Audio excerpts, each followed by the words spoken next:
Ciao, oggi sono a bordo di una Ford Explorer. In questo video ti mostrerò come attivare la modalità Vivavoce. Per abilitare o disabilitare la modalità Vivavoce, dai un'occhiata al display dello schermo. Vai su menu e poi su veicolo, scorri verso destra e tocca su Vivavoce.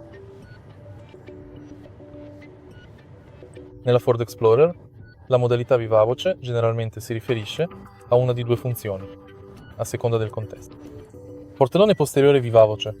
Questo ti permette di aprire o chiudere il portellone posteriore passando il piede sotto l'auto, e Vivavoce per telefono e controllo vocale. Utilizzando SYNC puoi effettuare e ricevere chiamate tramite comandi vocali, inviare messaggi, ascoltare musica e controllare la navigazione. Se hai trovato utile questo video, metti mi piace, lascia un commento e iscriviti al canale.